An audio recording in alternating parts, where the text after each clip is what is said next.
Good morning my YouTube family आशा करछि आपण माने समस्त बहुत भल थे मुझे बहुत भल अच्छे आज आज भिडियो भल लगी निहाती भाव में कमेंट करबा और लाइक करबा को बिल्कुल भूलिबेनी। आज सकाळ सकाळ बापा जाइथिले मार्केट आउ सेठू नहीं आछंती माछ सेटा पुनी खंगा माछ एक्चुअली मते खंगा माछ पसंद नुहे कि बापांगर गोटे जिद्दी कि मो झील खाइबो खंगा माछ आ नहीं कि आसी एमती काटिदेवी गोटाटा करके से खाइबो। तापर आसे देखला लोक आम डुबु तार खेलुची तळे आ तार गोटे कुकुड़ा बेलुन अच्छे आ तार नांजू को खाइया पेंका तार भारी इच्छा देखुना किंतु गोड़ी पोड़ी ताको खाउची किंतु ताको खाई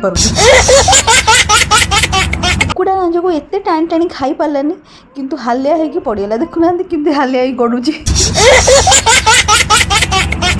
बाहर को टिके आसती पाक देखापी कि देखला बेलू आम छुआ मानकर सब स्कूल छुट्टी हो देखिकी मोर 18 वर्ष पुराण दिन सब मन पड़गला अनो अनो से दिन गुड़ा जमी कुआड़े चलीगला। तापर मु फ्लिपकार्ट रे गोटे जिनस ऑर्डर करी तो ये डेलीवरी भाईना आसीगले पाखापाखि 25 दिन पर मत ये प्रोडक्टा डेलीवर है।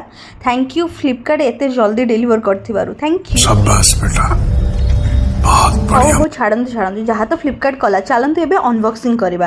एक्चुअली आम झील गोटे बेबी स्ट्रॉलर मु ऑर्डर करी पाखापाखि 25 दिन पर मत डेलीवर है। सब परिवार मिसिकी लगी पड़ू ये स्ट्रॉलर को रेडी करने फाइनाली 2 घंटा रू 2.5 घंटा पर जाकि ये फाइनाल लुक रे आसला बा रेडी है। आपण देखी पारे ये टाइप ये आम झील शोक पूरा खुशी अच्छी तो प्रथम थर पर शोई से डरुला कि हाँ से खुशी थी। आम गुगुर स्ट्रॉलर आसवा खुशी आम ये बापा और मु मंडा पिठा एंजॉय करछो पुणी छेना और नड़िया पुर दिया आ मो वीडियो एडिट कला समय देखली बापांगर स्माइल हाँ मो मन पूरा पूरी गला। आउ ए जो कुन्नी क्यूटी को देखुछंदी ये होची मो भौणीर झियो को वीडियोस फोटो रे बहुत इंटरेस्ट से देखुना कैमरा सामने को हेलो गाइस।